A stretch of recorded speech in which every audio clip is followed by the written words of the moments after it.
Hey, bonjour à toutes et à tous, c'est Pokéstrike et on se retrouve aujourd'hui pour la suite de cette fameuse série complétant le Pokédex, voilà, que j'avais commencé dans Pokémon Soleil et Lune, que j'avais arrêté et qui vous avait franchement vachement plu. C'est mes vidéos qui ont fait le plus de vues quasiment sur ma chaîne. Donc voilà, je la continue sur Pokémon Ultra Soleil et Ultra Lune et croyez-moi, des Pokémon qui sont bien cachés, il y en a la masse. Donc j'espère que ce premier tuto sur Ultra Soleil et Ultra Lune va vous plaire, voilà. Donc j'ai changé un petit peu par rapport à la dernière fois, il y aura plus 5 Pokémon mais 6. Et à chaque fois que je vous montrerai, enfin où trouver le Pokémon, je vous montrerai en vidéo moi qui trouve le Pokémon, pour que vous ayez une preuve visuelle qui se trouve vraiment à tel endroit. Et en plus de ça, parce que je suis gentil, je vous montre aussi où trouver ces évolutions ou comment les obtenir plus ou moins facilement. Donc voilà, j'espère vraiment que ce tuto va vous plaire comme il vous plaisait. Et sur ce, on va pas durer plus longtemps, c'est parti.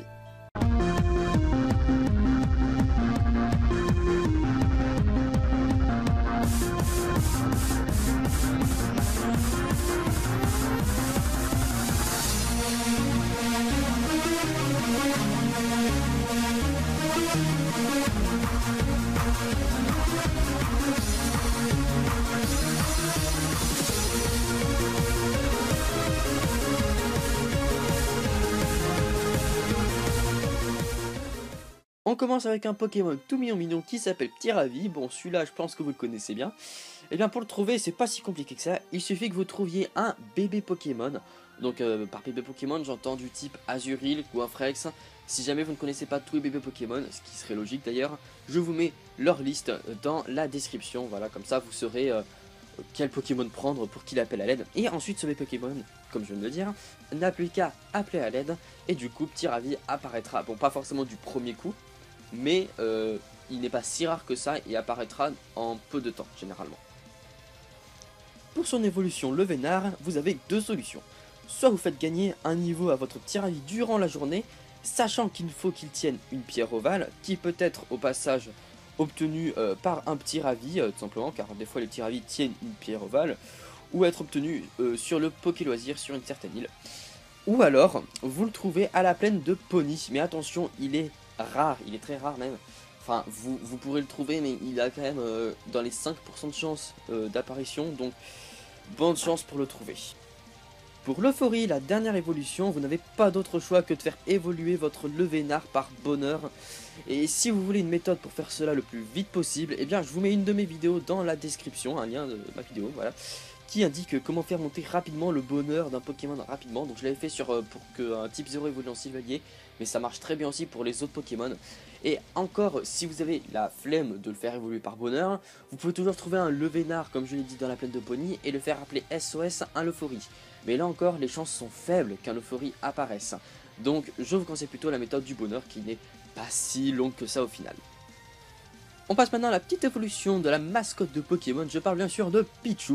Donc pour Pichu, c'est très simple, vous le trouverez sur la route 1, donc la toute première route. Mais attention, il est rare déjà, il est plutôt rare, même très rare. Et il est trouvable uniquement dans certaines zones d'herbe. Donc si vous voulez être sûr de ne pas vous gourer, allez dans la zone d'herbe où je suis actuellement dans la vidéo. Comme ça vous êtes sûr que vous vous courrez pas et que vous êtes sûr que vous finirez par trouver Pichu. Parce que il y a des coins d'herbe où il n'apparaîtra pas et pourtant c'est toujours sur la route 1. Parlons maintenant de Pikachu, la fameuse mascotte. Donc pour Pikachu, soit vous faites évoluer votre Pichu par bonheur, donc de la même façon que le Vénard évoluera en l'Euphorie. Donc encore une fois, je vous renvoie à la vidéo dans la description si jamais vous voulez savoir comment faire rapidement. Ou bien vous attendez tout simplement qu'un Pichu appelle à l'aide Pikachu. Mais franchement c'est la méthode que je vous conseille le plus d'ailleurs, parce que le bonheur, j'ai dit que c'était pas long mais ça prend quand même un certain temps. Alors que la Pichu comparé à l'Euphorie pour le Vénard pour l'Euphorie, eh bien Pichu va appeler plutôt rapidement Pikachu. Donc franchement je vous conseille plus la méthode du SOS. Et enfin parlons de Raichu, la dernière évolution. Donc pour Raichu il suffit de lui donner une pierre foudre, mais ça je pense que vous le saviez. Moi si je vous parle de ce Pokémon c'est surtout pour une chose. Saviez-vous que vous pouvez obtenir Raichu et Raichu d'Alola de deux façons différentes. Donc si vous voulez obtenir Raichu d'Alola, c'est simple, il suffit de donner une pierre foudre à votre Pikachu n'importe où, sauf dans le monde des Ultra Brèches. À ce moment-là, il évoluera en Raichu d'Alola. Par contre, si vous donnez une pierre foudre à votre Pikachu dans le monde des Ultra Brèches, par exemple, je sais pas, n'importe quel Ultra Brèche, une Ultra Brèche rouge, voilà, Ultra Dimension 0, je crois qu'elle s'appelle, ou un truc comme ça, eh bien vous donnez une pierre foudre à votre Pikachu et cette fois il évoluera en Raichu tout simple. C'est dû au fait qu'on n'est plus dans Alola tout simplement, donc forcément il n'évoluera plus en Raichu d'Alola, tout simplement. Un Solordo a beau être réputé pour être le Pokémon le pourri du monde, bah c'est pas pour autant qu'il est si facile que ça à trouver. Donc pour trouver un Solordo, il faudra que vous vous rendiez sur la route 2 et que vous le trouviez par intrusion, c'est-à-dire les petites taches noires on va dire qui se trouvent dans les zones d'herbe et qui se dirigent vers vous dès que vous entrez dans la zone d'herbe, tout simplement vous le voyez à l'écran. Donc il aura plus de chances d'apparaître avec ça, sinon vous pouvez le chercher dans les herbes mais je vois pas pourquoi ce serait inutile parce qu'il n'aura que 5% de chance, alors que si vous le cherchez avec la technique des petites taches noires, il aura dans les alentours des 15% de chance d'apparaître, donc c'est beaucoup mieux.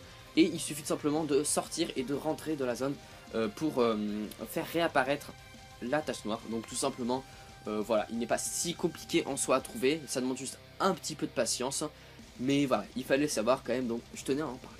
Pour ce Nistrel, eh bien c'est plutôt simple, il vous suffit de retourner à la grotte verdoyante juste après avoir gagné l'épreuve d'Altéo, et ensuite à le trouver, donc il n'est pas commun, il est plutôt rare, mais ça devrait aller quand même pour le trouver. Et enfin pour Bruverne, son évolution, eh bien soit vous atteignez le niveau 48, et alors là, bah, bonne chance parce qu'en plus, moi personnellement son Nistrel je l'avais pris dans mon équipe, mais je l'ai enlevé parce que bah, il est pas fort en fait, hein, clairement il n'est pas fort, du coup j'en ai chié, donc 48, niveau 48 c'est beaucoup trop élevé, donc autant que vous utilisiez la deuxième méthode qui est de vous rendre à la grotte Koda, voilà, qui se trouve sur l'île de Pony. Je pense que c'est la meilleure méthode. Furéglon et Vostourneau sont deux Pokémon qui ne sont pas si difficiles que ça à trouver en soi. Mais il fallait que j'en parle parce que beaucoup de gens ne comprennent pas en fait pourquoi ils peuvent trouver l'un mais pas l'autre. Alors je tiens à le dire, voilà, comme ça c'est classifié. Furéglon ne peut être trouvable que dans Pokémon Ultra Soleil et Vostourneau ne peut être trouvable que dans Pokémon Ultra Lune, voilà. Et c'est pareil pour leurs évolutions qui sont trouvables à Pony. Et pour les petites, c'est sur la route 3 par attaque aérienne, donc les petites, encore une fois, taches noires j'ai envie de dire, qui se baladent sur le sol, voilà. Et bien vous marchez dessus et un Pokémon vous attaquera du ciel. Ce sera soit un Piaf à bec, soit le fameux Furéglon ou Vostourneau, selon votre version. Ah, Brutal Libre. Alors lui, si vous l'avez trouvé sans aucun tuto, eh ben vous avez tout mon respect parce que franchement, il faut vraiment faire le jeu à 100% pour tomber dessus. Donc je vous explique, c'est pas si compliqué que ça en soi. Il vous suffit de capturer un Piaf à bec qui, comme je vous l'ai dit tout à l'heure, est trouvable par exemple soit sur la route 2, soit sur la route 3 comme je l'ai dit, par attaque aérienne et il est très fréquent, donc franchement vous aurez pas de mal à le capturer et en plus il est facile à capturer. Une fois que vous l'avez capturé, vous rendez au centre Pokémon de la route 2 et une fois que vous y êtes, vous parlez à la jeune fille, voilà, que vous voyez actuellement, que vous avez vu à l'écran à qui j'ai parlé. Cette jeune fille va donc vous proposer de vous échanger son Brutal Libre contre votre Piaf à bec. Ça ne vaut pas du tout, mais bon, on va dire qu'elle est un peu conne. Et du coup, bah, vous lui échangez. Et voilà, vous obtenez votre petit Brutal Libre. Ce tuto est terminé, donc je n'ai pas trouvé le pourcentage, parce que comparé au précédent tuto, je ne vous ai pas donné le pourcentage pour chaque Pokémon, parce que tout simplement il n'a pas encore été déterminé pour tous les Pokémon, donc je vous donne ceux que je connais, c'est tout. Par exemple, le taux d'appel en pourcentage de Levénard qu'il appelle l'euphorie, je sais que c'est rare, mais je ne sais pas combien de pourcents, donc je ne vais pas me prononcer dessus tout simplement. Mais il faut pas se baser sur ça, il faut se dire qu'ils sont rares et que c'est normal si vous mettez du temps à pas les trouver. C'est le but de cette série, de vous montrer les Pokémon qui sont rares à trouver. Donc voilà, j'espère vraiment que ce tuto vous aura plu.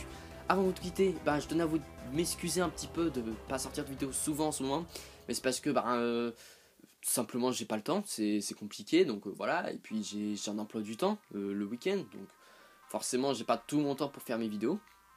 Mais franchement ça va s'améliorer car j'ai commandé mon PC, voilà, je le recevrai à Noël. Et c'est un PC qui, bah, c'est la gamme minimum on va dire, pour avoir un minimum de bonne qualité. Donc voilà, c'est pas non plus le PC très haut de gamme, hein, j'ai pas l'argent pour, vous vous en doutez. Donc voilà, mais normalement il sera bien meilleur quand même que le PC que j'ai actuellement. Et je pourrai en plus vous faire des lives et des vidéos quand je voudrais, vu que c'est dans ma chambre. Donc ce sera vraiment super. Donc voilà, en attendant, n'hésitez pas à liker la vidéo pour me montrer que cette série vous plaît toujours autant et que vous êtes content qu'elle soit revenue. À me mettre dans les commentaires des petites questions, voilà, si vous avez pas compris certaines choses ou si vous ne trouvez pas tel ou tel Pokémon. Et sur ce les gens, bah, portez-vous bien, prenez soin de vous et puis ciao.